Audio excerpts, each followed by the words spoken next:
इस मूवी के स्टार्ट में हमें बताया जाता है कि इंसानों के पैदा होने से पहले ही उनकी लाइफ और फेथ डिसाइड कर दी जाती है और ये सब हेवन में एक मशीन डेस्टिनी एस्ट्रोलेब कंट्रोल करती है। यहाँ हमें पता चलता है कि फ्लावर माउंटेन के ऊपर एक डीमन को अपनी फेथ कबूल नहीं थी और इसीलिए वो हेवन की आर्मी से लड़कर डेस्टिनी एस्ट्रोलेब को तोड़ने का डिसाइड करता है ताकि वो अपनी फेथ और लाइफ खुद डिसाइड कर सके। लेकिन अपने प्लान में वो कामयाब नहीं हो पाता क्योंकि हेवन की आर्मी उसे मार देती है और उसकी बॉडी छोटे छोटे पीसेस पर डिवाइड होकर फ्लावर माउंटेन पर वापस गिर जाती है। पर यहाँ हमें पता चलता है कि वो डीमन अभी पूरी तरह खत्म नहीं हुआ था, बल्कि उसके हार्ट स्टोन से एक मंकी डीमन पैदा हुआ था। अब जैसे ही हेवन की गॉडेस को ये पता चलता है कि उस माउंटेन पर अभी भी एक डीमन है, तो वो उस डीमन को खत्म करने के लिए उस माउंटेन पर बहुत से डिजास्टर यानी आफतें भेजती है, जिससे वो डीमन तो नहीं मरता लेकिन वो माउंटेन खंडर बन जाती है। अब जैसे ही वो डीमन अपने माउंटेन को खंडर देखता है तो वो हेवन के लोगों से लड़ने का और डेस्टिनी एस्ट्रोलेब को तबाह करने का डिसाइड करता है। अब यहीं से मूवी का सीन कट होता है और हमें एक एकेडमी को दिखाया जाता है जहाँ पर हेड मास्टर्स डिसाइड कर रहे थे कि कौन से स्टूडेंट्स हेवन में जाने के लायक हैं। और यहीं पर हम इस मूवी के मेन कैरेक्टर वुकोंग को भी देखते हैं जो कि इस एकेडमी से खाना चुरा रहा था और तभी उसे एक गार्ड देख लेता है और उसे वहाँ से कुछ खाने से मना करता है। दूसरी तरफ अब यही गार्ड एक और लड़की से भी बदतमीजी करने लग गया था और वो अब उस लड़की को अपने वेपन से मारने ही वाला था कि तभी एक स्टूडेंट आकर उस लड़की को बचाता है। लेकिन इस बात से उस गार्ड को गुस्सा आ जाता है और वो उसी स्टूडेंट को ही मारते हुए बहुत दूर गिराता है। और अब यहाँ पर एंट्री होती है एक डीटी की जिसका नाम अजी है। अजी सबके सामने उस गार्ड को मारती है जिसकी वजह से उस गार्ड के लिए ये सिचुएशन ऑकवर्ड बन जाती है और वो गार्ड अब अपने आदमियों से अजी को मारने के लिए कहता है। लेकिन इससे पहले कि अजी को कोई नुकसान पहुँचता वहाँ पर वुकोंग आ जाता है और वो अजी को मारने वाले आदमी को पिलर पर गिराते हुए उस गार्ड को मारता है और वो साथ ही गार्ड को मारते हुए दूर फेंकता है। उस गार्ड को मारने की वजह से अब यहाँ पर बहुत सारे गार्ड्स आ गए थे जो कि वुकोंग से लड़ने वाले थे।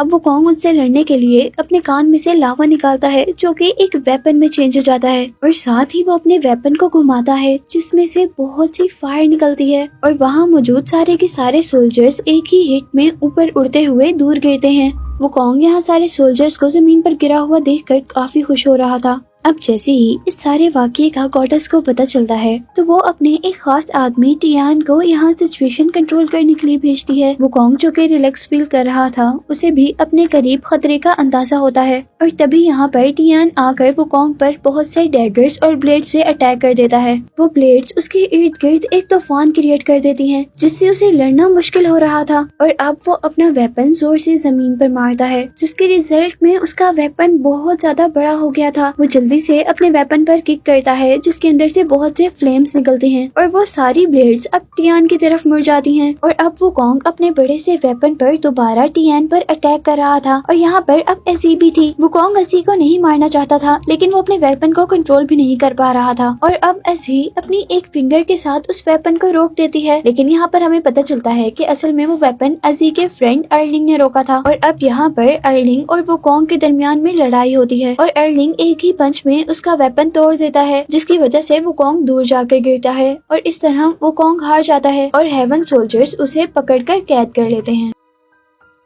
अब यहाँ हमें दोबारा गॉडेस को दिखाया जाता है जिसके पास अब टियान मौजूद था और वहीं पर एजी आती है और हम पर रिवील होता है कि असल में एजी इस गॉडेस की बेटी है और वो अपनी मदर से इस बात की शिकायत कर रही थी कि वुकोंग के साथ साथ उसके दोस्त अर्लिंग को क्यों कैद किया गया, जबकि अर्लिंग ने तो वुकोंग को हरा कर उस लड़ाई को रोका था। और यहाँ गॉडेस एजी को बताती है कि अर्लिंग को उनकी बात ना मानने की सजा मिली है क्योंकि गॉडेस ने वो लड़ाई रोकने का काम टियान को दिया था। अब यहाँ हम वुकोंग और अर्लिंग दोनों को एक ही प्रिजन में देखते हैं और वुकोंग अर्लिंग से कह रहा था कि हमारी लड़ाई बिल्कुल अनफेयर थी क्योंकि तुम लोग दो थे और मैं सिर्फ एक। और अब वुकोंग दोबारा अर्लिंग से लड़ाई करने को कहता है लेकिन यहाँ पर अर्लिंग उससे मना कर देता है और तब वुकोंग अर्लिंग के साथ साथ उसकी मदर की भी इंसल्ट करता है। इस बात पर अर्लिंग को भी गुस्सा आ जाता है और वो भी लड़ाई के लिए खड़ा होता है। पर इससे पहले कि वो लोग लड़ाई करते यहाँ पर गॉडेस आ जाती हैं और गॉडेस अर्लिंग को फ्री कर देती हैं, जिस पर वुकोंग गॉडेस से कहता है कि ये तो कोई इंसाफ ना हुआ, लड़ तो हम दोनों ही रहे थे तो आपने उसको क्यों फ्री कर दिया, मुझे भी आपको फ्री करना चाहिए। और वुकोंग की बात सुनकर गॉडेस अपने मैजिक से एक क्राउन बनाती हैं और उस क्राउन को वुकोंग के सर पर रख देती हैं। लेकिन ये क्राउन असल में एक क्राउन नहीं था, बल्कि ये गॉडेस के सामने बोलने की सजा थी, जिसको पहनने की वजह से उसको बहुत ज्यादा पेन होता है। और उस क्राउन का कंट्रोल गॉडेस अपनी बेटी एजी को दे देती है। अब वुकोंग अपने पास्ट के बारे में सोच रहा होता है और मूवी फ्लैशबैक में चली जाती है, जहाँ पर हमें पता चलता है कि वुकोंग ही असल में मंकी डीमन है, जो कि वो उस डीमन के हार्ट स्टोन से पैदा हुआ था और उसे एक ओल्ड मैन ने अपनी पावर से इंसान में चेंज कर दिया था, ताकि गॉड्स उसे पहचान न सकें और वो गॉड्स की देने वाली बाकी सजा से बच सके। अब दूसरी तरफ हम गॉडेस और अर्लिंग को देखते हैं, जहाँ पर अर्लिंग डेस्टिनी एस्ट्रोलेब के अंदर था और वो गॉडेस उसे इस बात का लेक्चर दे रही थी कि वो कैसे अपने ह्यूमंस इमोशंस को खत्म कर सकता है। और साथ ही वो ये बात भी कह रही थी कि वो इस एस्ट्रोलेब की हेल्प से अपनी मॉम और अपनी फ्रेंड अजी को भूल जाए, जिसके बाद ही वो असल डीटी यानी खुदा बन पाएगा। अब यहाँ हम देखते हैं कि वुकोंग को होश आ गया था और वो अपने सामने अजी को देखकर चीखता है और कहता है कि मेरे सर से इस क्राउन को उतार दो। और इस बात पर अब अजी क्राउन का कंट्रोल घुमाती है और वो मंकी डीमन ऐसे नीचे बैठ जाता है जैसे वो उसकी सारी बातें मानता है, क्योंकि वो अब वैसा पेन नहीं फील करना चाहता था जैसा वो इससे पहले कर चुका था। अब वो लोग हेवन एकेडमी के एक सेमिनार पर जाते हैं, जहाँ पर एक मास्टर अपने साथ सभी स्टूडेंट्स को बता रहा था कि ये हेवन कैसे वर्क करती है। वो लोग यहाँ पर एक ब्रिज से गुजर रहे थे और मास्टर उन्हें बता रहा था कि इस ब्रिज से गुजरने के बाद तुम एक इंसान नहीं रहोगे, बल्कि एक डीटी बन जाओगे और तुम्हें अब अपने हर इंसानी इमोशन, इंसानी काम और इंसानी रिलेशन को छोड़ना होगा। और वो ब्रिज आकर एक ऐसे रूम में खत्म होता है जहाँ पर डेस्टिनी एस्ट्रोलेब था और यहाँ पर वुकोंग के साथ साथ सभी स्टूडेंट्स को गॉडेस मिलती हैं, जो उन्हें बता रही थी कि ये डेस्टिनी एस्ट्रोलेब कैसे वर्क करता है और अपनी बात ना मानने वालों को कैसे सजा देता है। और इस बात को प्रूव करने के लिए वो उन्हें मंकी डीमन की एग्जाम्पल देती हैं, जिसकी वजह से वो फ्लावर माउंटेन भी खराब हो गई थी। ये बात बताने का उस गॉडेस का मकसद ये भी था क्योंकि वो जान गई थी कि वुकोंग ही असली मंकी डीमन है और वो अब ये भी जानना चाहती थी कि वुकोंग असल में यहाँ क्या करने आया है। वुकोंग अपने साथ होने वाले इंसिडेंट को गॉडेस के मुंह से सुनकर बहुत ज्यादा गुस्से में आ गया था, लेकिन इससे पहले कि वो कुछ करता, अजी अपनी मॉम यानी गॉडेस को रोक देती है। असल में वो गॉडेस की इस स्टेटमेंट से डिसएग्री थी। वो कहती है कि हेवन का असल काम लोगों को इंसाफ देना है और वो अपनी मॉम यानी गॉडेस से पूछती है कि क्या किसी का घर तबाह करना कोई इंसाफ हो सकता है। और यहाँ गॉडेस उसे बताती है कि ये सब कुछ वो डेस्टिनी एस्ट्रोलेब ही डिसाइड करता है और उसी का कहा हुआ एक ट्रू जस्टिस है। इस सब के बाद सारे स्टूडेंट्स यहाँ से चले जाते हैं और क्योंकि यहाँ गॉडेस भी जान गई थी कि वुकोंग अब दोबारा हेवन के अंदर है, तो वो अब अपने खास आदमी टियान को बुलाकर उसकी सच्चाई बताती है। गॉडेस टियान को बताती है कि असल में वुकोंग ही मंकी डीमन है, जो कि उस डीमन के हार्ट स्टोन से पैदा हुआ था जिस डीमन ने इस हेवन पर हमला किया था। वो टियान से कह रही थी कि वुकोंग के यहाँ होने से डेस्टिनी एस्ट्रोलेब और हेवन दोनों को ही खतरा है और तुम हेवन को इस खतरे से निकालने के लिए जाओ, उसे मार दो और उसका दिल निकाल लाओ। यहाँ वुकोंग अब अपने गुस्से में किसी तरह उस डेस्टिनी ब्रिज की भी उठा लेता है, जिस ब्रिज को पार करके वो डेस्टिनी एस्ट्रोलेब तक पहुंच सकता था। लेकिन डेस्टिनी एस्ट्रोलेब तक पहुंचने से पहले ही उसे अर्लिंग रोक लेता है। अर्लिंग वही लड़का है जो अजी का फ्रेंड है और अब यहाँ पर उन दोनों के दरमियान में फाइट शुरू हो जाती है और अर्लिंग अपना वेपन यूज करते हुए वुकोंग के फायर वेपन को फ्रीज कर देता है। वो लोग यहाँ बुरी तरह लड़ रहे थे और इसके नतीजे में ब्रिज के पिलर्स भी टूट गए थे, जिसकी वजह से वहाँ तूफान क्रिएट हो गया था। और उसी टाइम अब एंट्री होती है टियान की। अर्लिंग और टियान दोनों मिलकर वुकोंग से लड़ रहे थे। यही जब अजी ब्रिज के गार्ड के पास पहुंचती है तो गार्ड को बेहोश देखकर अजी को भी अंदाजा हो जाता है कि यहाँ पर कुछ ना कुछ तो गड़बड़ है। अब अर्लिंग और टियान मिलकर वुकोंग को हराने ही वाले थे, तो तभी वहाँ पर अजी उस गार्ड के साथ आ जाती है। अजी के रोकने पर अर्लिंग और टियान दोनों रुक जाते हैं, पर वुकोंग अपनी पावर्स को यूज करते हुए अपना वेपन जैसे ही ब्रिज पर मारता है तो वो वेपन खतरनाक हद तक बड़ा होते हुए ब्रिज को तोड़ देता है और ब्रिज टूटने की वजह से वो सब अब फ्लावर माउंटेन पर जाकर गिरते हैं, जहाँ पर वो डीमन रहा करता था। यहाँ आने पर भी वो तीनों एक दूसरे से लड़ रहे थे, लेकिन इस वक्त उनको चोट लगना शुरू हो जाती है और अब उनको पता चलता है कि हम जमीन पर आ गए हैं और हमारी सुपर पावर्स खत्म हो गई हैं। और तभी इस वक्त गांव पर क्लाउड डीमन अटैक कर देता है, जो कि अपनी पावर्स बढ़ाने के लिए सब गांव वालों को अपने अंदर ले रहा था। सभी गांव वाले डर कर उससे छुप रहे थे और अंदर अपने घरों की तरफ जा रहे थे। और इसी दौरान टियान की नजर एक बच्चे पे पड़ती है जो कि बाहर ही रह गया था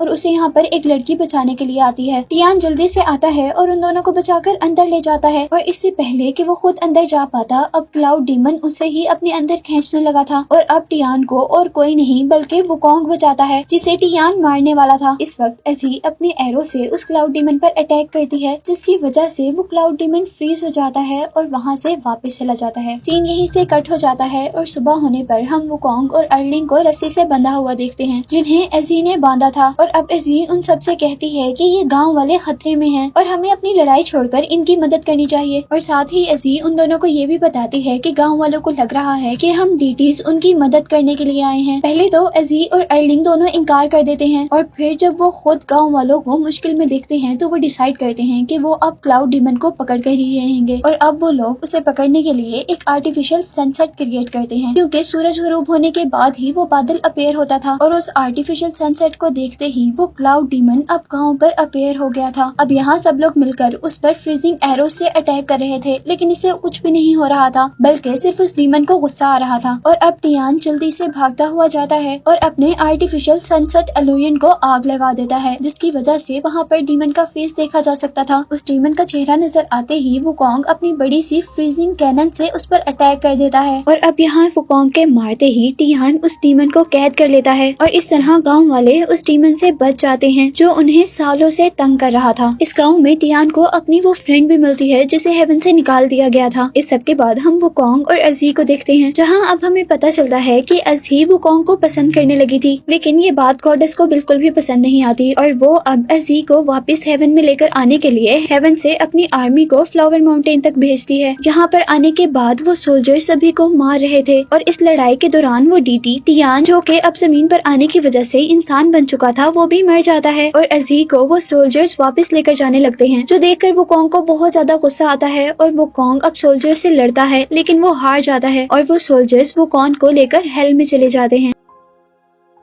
और यहाँ हेल में उसके साथ बहुत बुरा सलूक किया जा रहा था। वुकोंग को उन्होंने चेन्स में बांधा हुआ था और उसकी पूरी बॉडी भी जला दी थी, लेकिन वो अभी भी अपनी फ्रेंड एजी का वेट कर रहा था। और यहाँ एजी आकर वुकोंग को बताती है कि तुम हार गए हो और तुम्हारी माउंटेन दोबारा तबाह हो गई है, जिसे सुनकर वो सच में हार जाता है और वहीं पर मर जाता है। यहाँ दूसरी तरफ अर्लिंग भी अभी कैद में ही था और वुकोंग भी एजी की बातें सुनने की वजह से मर गया था। एजी उसके मरने पर बहुत ज्यादा दुखी थी और एजी अब वुकोंग के स्कार्फ को और उसकी मट को उठाकर दोबारा फ्लावर माउंटेन तक फेंक देती है, जहाँ जाने पर मूवी के स्टार्ट में दिखाया जाने वाला ओल्ड मैन दोबारा उस मंकी डीमन के स्कार्फ को पकड़ता है और मंकी डीमन को जिंदा कर देता है। वो यहाँ कहता है कि तुम नहीं हार सकते, तुम कैसे हार गए हो, और मंकी डीमन को यानी वुकोंग को दोबारा लड़ने के लिए कहता है। लेकिन यहाँ अर्थ पर आने की वजह से वुकोंग की एक मर्तबा सारी पावर्स खत्म हो गई थी, लेकिन फिर भी वो हार नहीं मानता और फ्लावर माउंटेन पर पड़े अपने बड़े से वेपन को पकड़ता है और बहुत कोशिश के बाद वो अपनी सारी पावर्स वापस हासिल कर लेता है। वो अपने बड़े से वेपन को जमीन पर मारता है, जिससे एक आग का तूफान क्रिएट होता है जो उसको हेवन तक ले जाता है। हेवन तक आने पर वो दावा करता है कि अब मेरी पावर्स और हेवन की पावर्स इक्वल हैं, और साथ ही वो अपने वेपन से फायर निकालते हुए वहाँ पर गार्ड्स को बहुत दूर फेंकता है और अब आगे बढ़ता है सेलेस्टियल गार्ड से लड़ने के लिए, जिसके बाद वो डेस्टिनी एस्ट्रोलॉब को खत्म कर सकता था। अब यहाँ हम देखते हैं कि टियान भी जिंदा होकर वुकोंग के पास आता है और वो वुकोंग का साथ देने के लिए सेलेस्टियल आर्मी से लड़ने लग जाता है, जबकि एजी अंदर डेस्टिनी एस्ट्रोलॉब पर अटैक कर देती है। लेकिन इससे पहले कि वो उसे डिस्ट्रॉय कर पाती, वहाँ पर गॉडेस उसे रोकती है और अब एजी अपनी मॉम के अटैक की वजह से दूर गिरने वाली थी, लेकिन तभी वुकोंग वहाँ पर आकर एजी को कैच कर लेता है और यहाँ पर टियान अब उस गॉडेस से लड़ने लगा था। टियान अपने बहुत से मेटल से उस गॉडेस पर अटैक करता है, लेकिन गॉडेस अपने सामने मेटल शील्ड बनाते हुए उन सारी ब्लेड्स को डिस्ट्रॉय कर देती है और अब वो गुस्से में टियान पर ऐसा अटैक करती है कि टियान वहाँ दूर जाकर गिरता है और डेस्ट में चेंज हो जाता है, यानी वो खत्म हो गया था। अब यहाँ वुकोंग के हाथ में हम एजी को देखते हैं जिसकी सोल इंजर हो गई थी और यहाँ पर एजी वुकोंग से कहती है तुम उदास मत होना, बल्कि अपने लिए लड़ो, और ये कहते साथ ही वो मर जाती है। और अब यहाँ पर एंट्री होती है अर्लिंग की, जिसे गॉडेस ने डेस्टिनी एस्ट्रोलेब के जरिए फीलिंगलेस बना दिया था और वो अब गॉडेस की तरफ से वुकोंग से लड़ता है। वो वुकोंग को मारने ही वाला होता है कि तभी उसकी फ्रेंड एजी उसके सामने आती है। एजी सच में उसके सामने नहीं थी, बल्कि अजी ने अपना इल्यूजन उसके सामने क्रिएट किया था और वो अर्लिंग से रिक्वेस्ट करती है कि वो वुकोंग को ना मारे क्योंकि वो वुकोंग को पसंद करती थी। और ये बात सुनकर अब अर्लिंग के अंदर दोबारा फीलिंग्स जाग जाती हैं और अब जब यहाँ पर गॉडेस आती है तो वो फील करती है कि यहाँ कुछ गलत हो रहा है और उसे जैसे ही पता चलता है कि अर्लिंग्स के पास फीलिंग वापस आ गई हैं, तो अब वो वुकोंग और अर्लिंग दोनों को मारने के लिए एक बहुत बड़ा तूफान क्रिएट करती है। लेकिन ये तूफान उनको हरा नहीं पाता और वुकोंग उस तूफान के अंदर से ही मुख्तलिफ चीजों के ऊपर चढ़ते चढ़ते उस गॉडेस के पास पहुंचता है और यहाँ उसे अपने अटैक से खत्म कर देता है और साथ ही वो अपना मकसद भी पूरा कर लेता है, यानी वो डेस्टिनी एस्ट्रोलेब को भी खत्म कर देता है। यहाँ अब वो मंकी डीमन अपने मकसद में कामयाब हो गया था और अब अर्लिंग इस हेवन का न्यू डीटी था और वो अब मंकी डीमन से कहता है कि इस बार तो तुम्हें अजी ने बचा लिया, लेकिन अगली बार अगर तुम हेवन में आए तो तुम्हें कोई नहीं बचा पाएगा। और अब वो दोनों अपने अपने रास्तों की तरफ चले जाते हैं, यानी अर्लिंग जो कि अब न्यू डीटी था वो हेवन की तरफ चला जाता है और मंकी किंग अब अपना मकसद पूरा होने के बाद अपनी फेथ को एक्सेप्ट कर लेता है और अपने फ्लावर माउंटेन की तरफ चला जाता है और यही दिखाते हुए ये मूवी एंड हो जाती है।